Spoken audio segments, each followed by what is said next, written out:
What's going on, everybody? Welcome back to Knives of the Round Table. My name is Marco, and today I have a really cool knife for you. For those of you who have followed my channel, or if you browse through my videos, you know that I've handled some pretty incredible knives. Okay, I've handled Hinderers, Koenigs, Grieve, Shirogorov's, Custom Knife Factory, Herman knives, a lot of really good knives.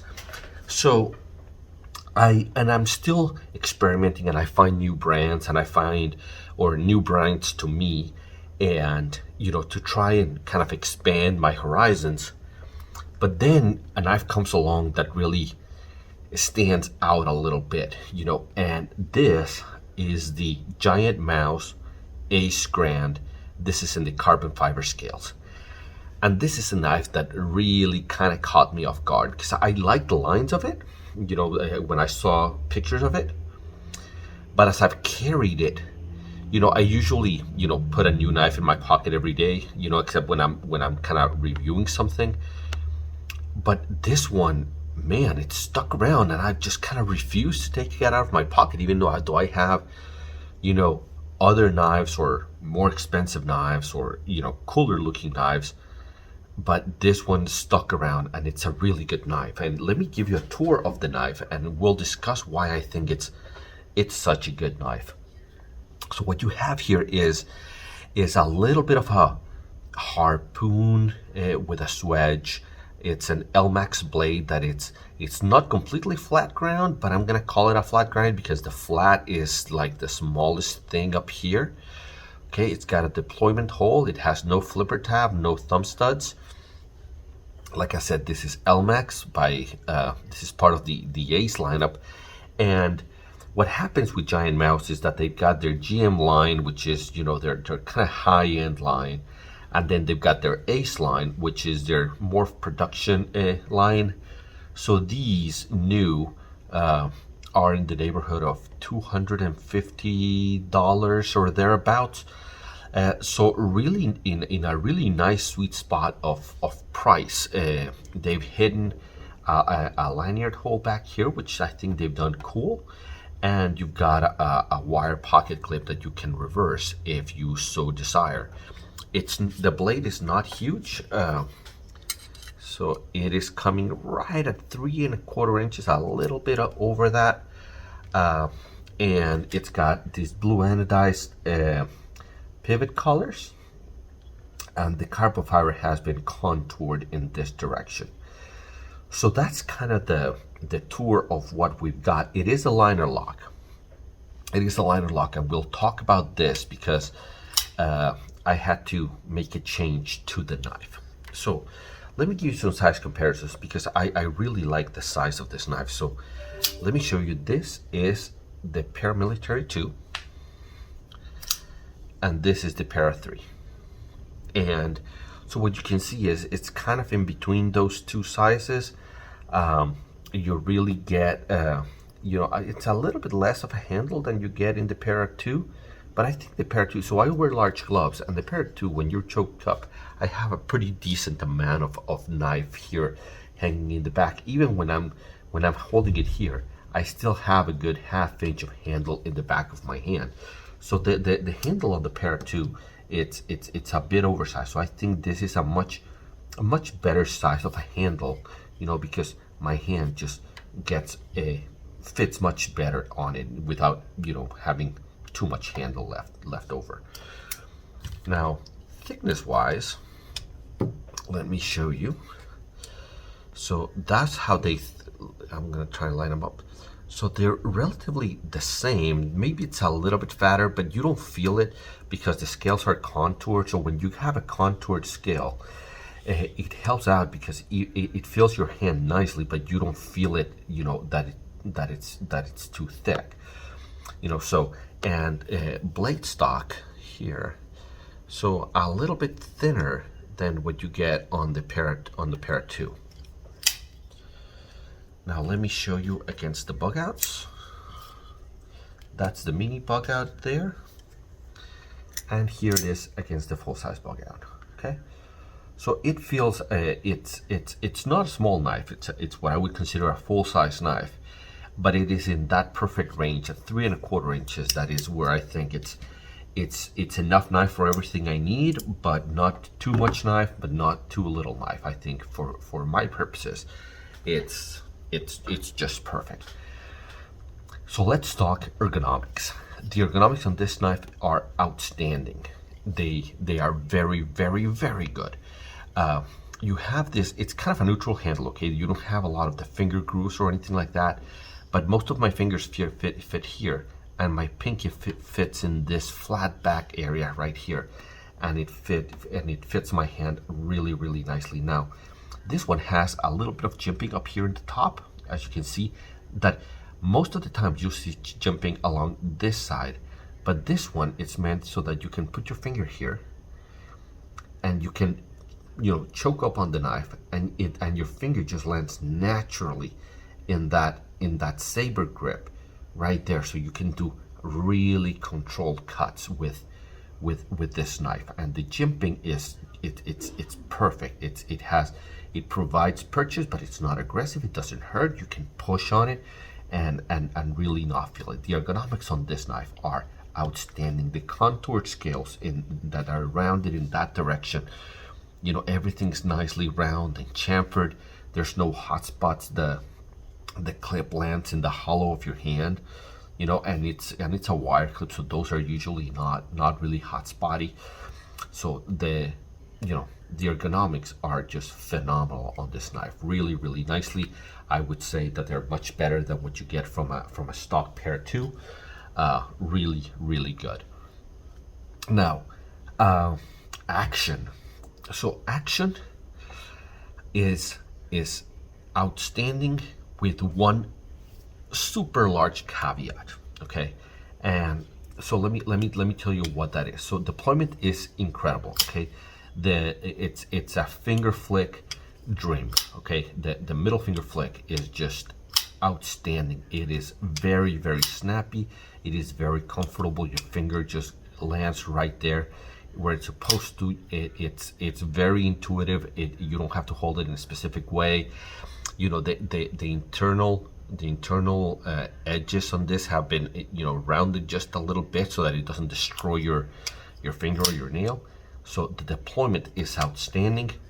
Closing it's not as it's kind of a shake shot. It's not drop shutty enough, but I guess it's drop shutty enough, but it doesn't just free fall, if it's not a finger guillotine, if that's what I'm trying to say.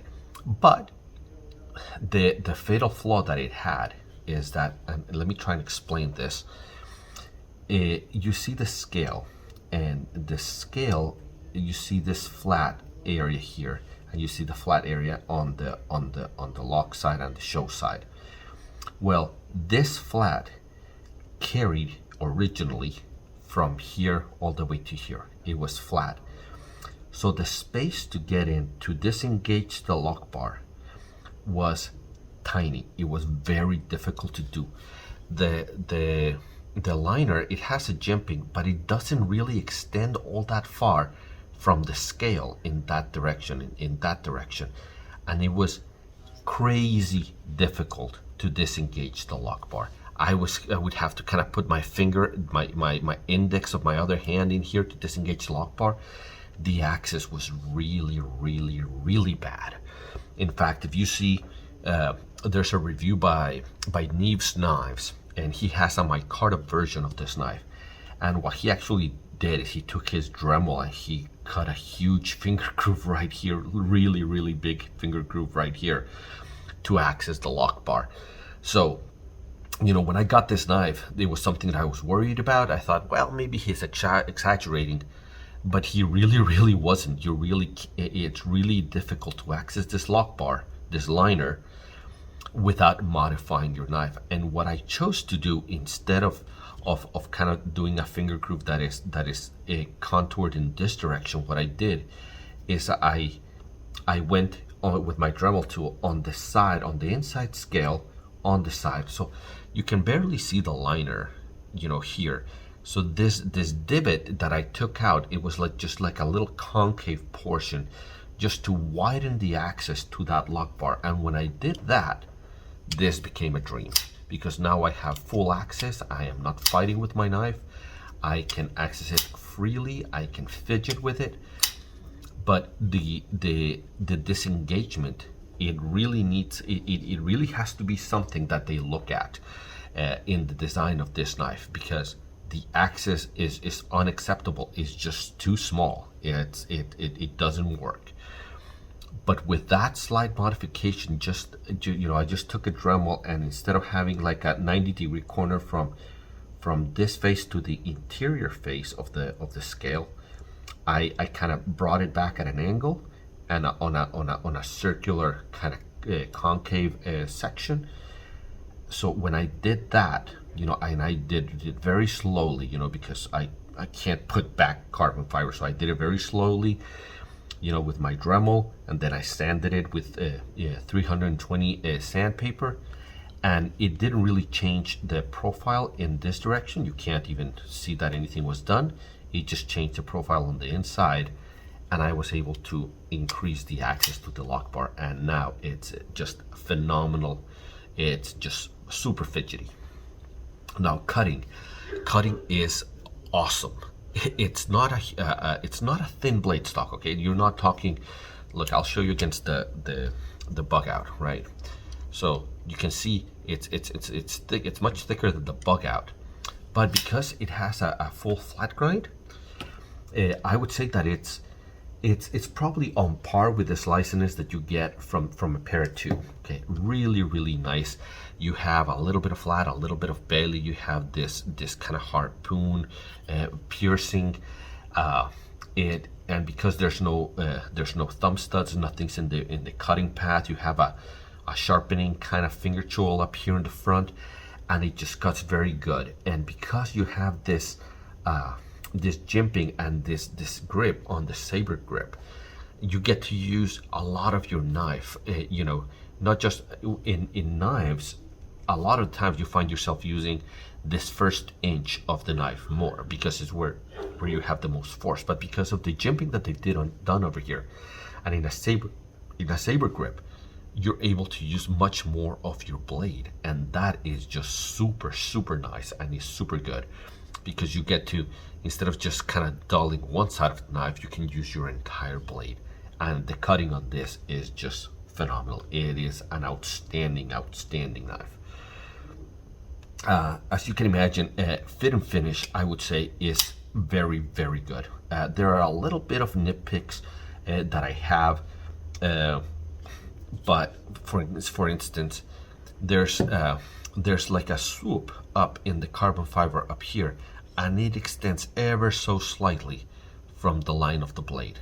I would have liked to see a continuous line instead of just the carbon fiber extending up from the line of the blade. It just does. It feels like it's an unfinished product.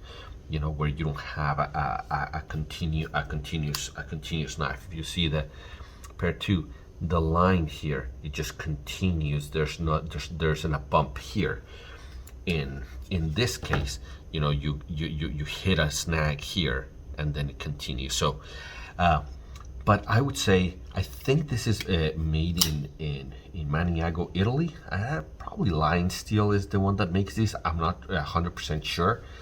But I would say that the fit and finish on this is really good. I would put it on par on like a zero tolerance, comparing it quality wise and fit and finish wise. And I would say that even maybe a little bit better than zero tolerance, just because the scales are contoured in this direction. And I think the carbon fiber that they're using, it looks really nice, especially with the contouring. It's just really good. I like the titanium back spacer, and it feels like a very balanced knife, even though it's really not a small knife. But it's just kind of that perfect size. It's big enough for everything and nothing that you don't need. The spine has been crowned. You know, it's rounded really nicely. Even down here in this area, they've rounded it. And and Elmax is kind of one of my favorite steels. You know, I think I'd put it neck to neck with M390 in terms of, you know, edge retention and kind of a very balanced steel. You get some edge retention, some toughness, some corrosion resistance. Probably not quite at the level of 20 CV, but very, very close. I think Elmax is an excellent choice, especially a lot of the stuff that comes from Europe uses Elmax steel. So finally, airing of grievances. I think I spoke about them. You get this little thing up here where it's you know, a slight protrusion of the scale versus the blade. Generally, I think that the wire pocket clip is kind of I have a love-hate relationship with a wire pocket clip. It works probably the best out of all the pocket clips for function. Okay, but I just don't like the way it looks. I think it just looks like a wire clip, and on something that looks like this, that has these lines. You know, this is I think this is an Anso and Voxness design, and it looks awesome. I think the lines of this knife are outstanding. It's a really beautiful knife, but I think the look of that is just, I don't think it's great. You know, I just don't enjoy it all that much. I think the wire pocket clip, it looks like a lower quality knife. You know, that. And if you ever get this knife, and I would highly, highly, highly recommend this knife, it's likely to make it into my top 10 knives of my collection. Okay, that's how good I think this is, especially because it's such a great value. It's a tremendous value at $250 for what I see that you get here. But I need you to understand that you have to get it with the intent of making this modification. If you're not going to do that modification, I reduce my modification I reduce my recommendation from a must-have to a I guess you can have it. You know, but if you're going to do this modification where you increase the access to the lock bar, and I would recommend that you do it this way, or at least I didn't like the full finger choil that Neves did on his. I think that was too aggressive. He liked it, so if you like that, then by all means do that. But I would start with this, because this was enough for me, and I don't think it changed the aesthetics or the ergonomics of the knife, but it did change the access to the lock bar. I say that if you were gonna get this, and there's micarta and carbon fiber versions of this, then you have to be thinking that you're gonna do that modification. Well, guys, this is an incredible knife. I would highly recommend it. And you know, they're part of the production line, so they're not easy to find, but you can still find them. So go out there and check them out. And if you liked this video, if it's helpful to you, then like and subscribe. Don't get notifications. Nobody likes to get more emails. You know where to find me if you want to see my content. And until I see you at the next one, take care.